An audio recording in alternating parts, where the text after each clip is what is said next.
हरे कृष्णा माधुर्य कादम्बनी भक्ति देवी स्वयं प्रकाशित हैं।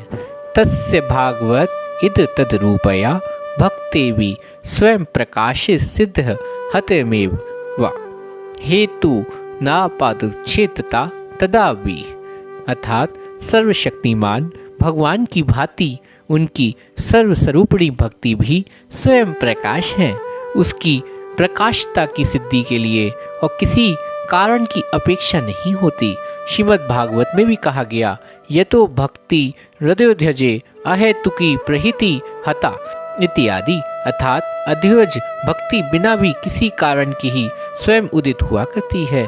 अनंत श्रीमद् भागवत में और भी कहा गया, यदिच्छया मत कथा दो। अर्थात मेरी स्वरूप शक्ति भक्ति की कृपा से ही मेरी लीला कथा आदि में रुचि उत्पन्न होती है। मद भक्ति चा यदिच्छाया, अर्थात यदि स्वच्छंद रूप से मेरी भक्ति प्राप्त होती तथा यदि च वे पोचिता इत्यादि उनके अनेक स्थानों पर यह कहा गया कि भक्ति बिना किसी कारण के स्वच्छंद रूप से उदित हुआ करती, क्योंकि यदिच्छ शब्द का अर्थ है स्वेच्छापूर्वक। कोश में यदिच्छा का अर्थ है सवैरिता या स्वेच्छा ही किया गया है। पीयूष वर्षणी विस्ति भगवान जिस प्रकार स्वेच्छा से यदुवंश में श्री कृष्ण एवं रघुवंश में श्री राम आदि के रूप में अभिभूत होते और पुनः भक्तों की अंतरिंद्रिय बहिरिंद्रिय स्वेच्छापूर्वक स्फुरित अथवा अनुभूत होते, उसी प्रकार सच्चिदानंद स्वरूपा उनकी शक्ति रूपी स्वरूप प्रकाश भक्ति भी स्वेच्छा से भक्तों पर अनिंद्रियों में बहिरिंद्रियों में स्फुरित अनुभूत होती, किसी अन्य कारण की अपेक्षा नहीं रखती। भक्ति श्री कृष्ण की भांति सच्चिदानमयी है। गोपाल उत्तर तापनी उपनिषद में स्पष्ट रूप से इसका वर्णन प्राप्त होता है कि विज्ञा घन आनंद घन सच्चिदानंद रसे भक्ति यो तिष्ठति। अर्थात जो विज्ञान और आनंद की घनीभूत मूर्ति वह ही श्री कृष्ण की सच्चिदानंद स्वरूपा भक्ति योग में प्रकाश हुआ करते। यदि भक्ति सच्चिदानमय नहीं होती तो कभी भी भगवान को वशीभूत नहीं कर पाती।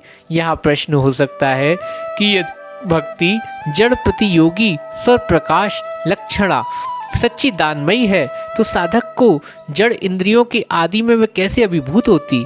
इसके उत्तर में कहा जा सकता है, ज्वलंत आग में तप कर लोहे का एक टुकड़ा जिस प्रकार अग्नि के तदात्म प्राप्त कर अग्नि की भांति लाल रंग को धारण करता है और दही का शक्ति प्राप्त होता है, उसी प्रकार सच्चिदानमय भक्ति भी अपनी सर्वशक्ति भक्तों के जड़ इंद्रियों में प्रकाशित होकर उन जड़ तत्व के ध्वंस कर उनको अपनी भांति चिन्मय बना देती है।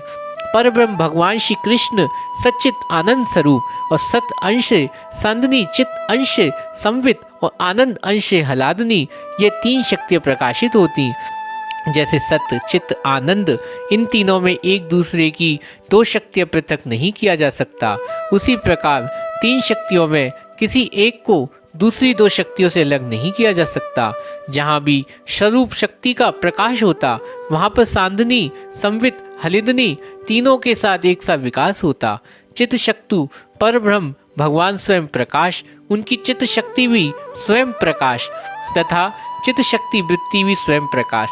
स्वप्रकाश वस्तु अपने को प्रकाशित करती और दूसरे को प्रकाशित करती।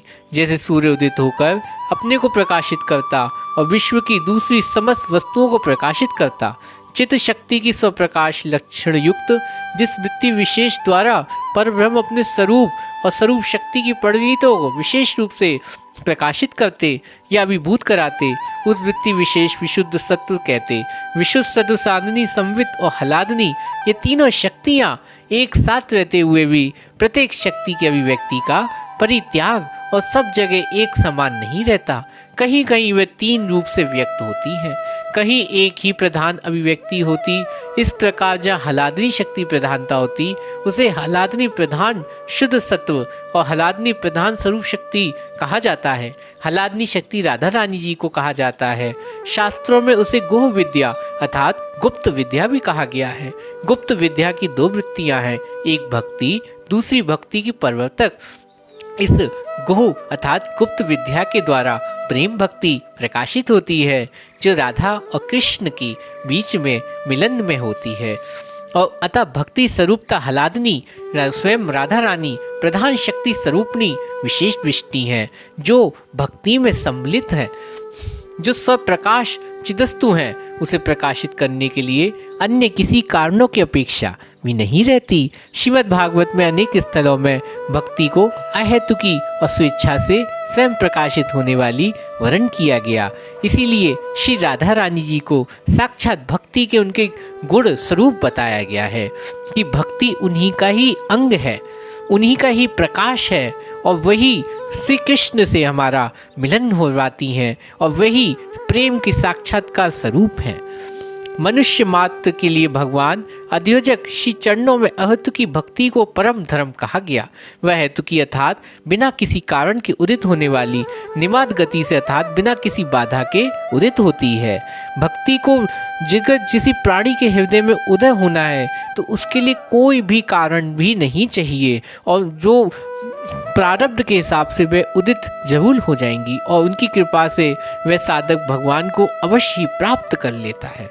भक्ति योग का वही अधिकारी है जो ना तो अधिक विरक्त ना अधिक संसार में प्रीति आसक्त, विशेष जिसमें स्वच्छंद स्वरूप मेरी भक्ति कृपा से मेरी लीला कथा में श्रद्धा उत्पन्न हो गई हो। जिसकी भगवान की लीला कथा में श्रद्धा उत्पन्न हो गई वही भक्ति का असली अधिकारी बन जाता है। अपने धर्म में निष्ठा रखने वाले व्यक्ति इस शरीर के रहते हुए निष्पाप होकर पवित्र हो जाता है। तत्पश्चात उसे विशुद्ध सत्व ज्ञान और भगवान तत्व अपने स्वरूप कृष्ण दास तत्व ज्ञान उदित होता, फिर मेरी स्वच्छंद आहत की भक्ति से उसे प्राप्त होती। इस प्रकार यदिच्छो बोचिता इत्यादि उपयुक्त श्लोकों में जो यदि शब्द का प्रयोग हुआ उसका अर्थ है स्वेच्छा, अर्थात भक्ति स्वयं अपनी इच्छा से उदित होती, इसलिए भक्ति को अहेतुकी कहा गया। वह स्वयं प्रकाश अथवा अपनी इच्छा से स्वयं उदित हुआ करती हैं। भक्ति के लिए कोई भी कारण नहीं, वे स्वयं जिस पर कृपा करती हैं उसमें स्वयं प्रकाशित हो जाती हैं।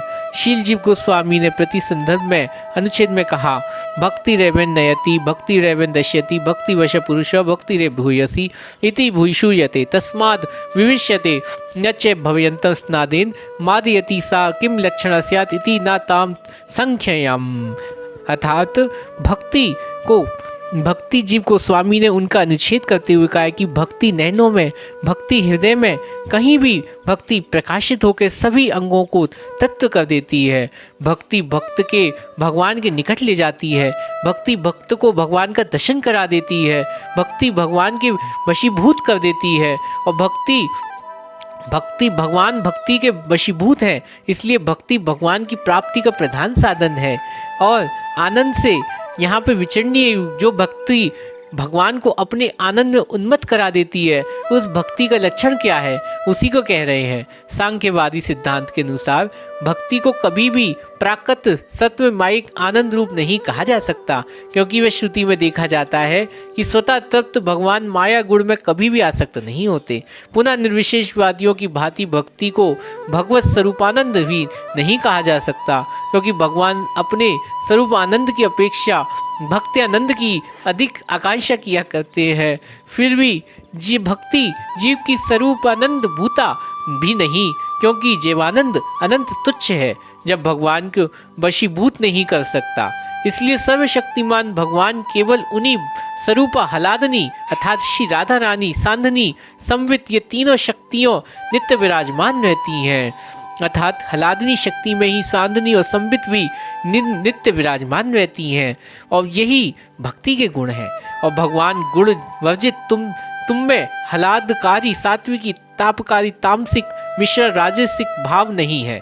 विष्णु पुराण के इस प्रमाण के अनुसार हलादनी नाम की उनकी स्वरूप शक्त्यानंद ही अविष्ट रहता है, क्योंकि उसी शक्ति के द्वारा भगवत स्वरूप आनंद विलेश लक्षित होता है। श्री भगवान इसी शक्ति के द्वारा भक्तों को आनंद प्रदान करते।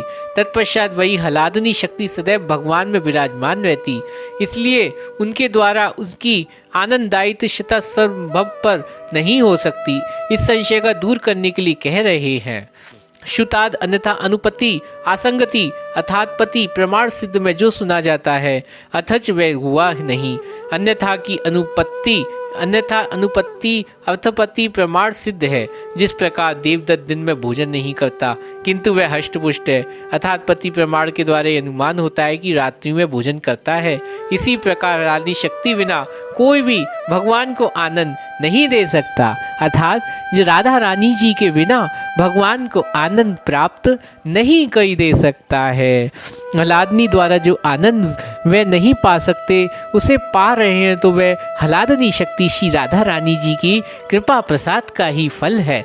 इस आनंद प्राप्ति के कारण देवत्व रात्रि भोजन भांति हलादनी दूसरे रूप में उनको प्रचुर आनंद प्रदान करती हैं, अर्थात पति प्रमाण द्वारा यह सिद्ध होता है।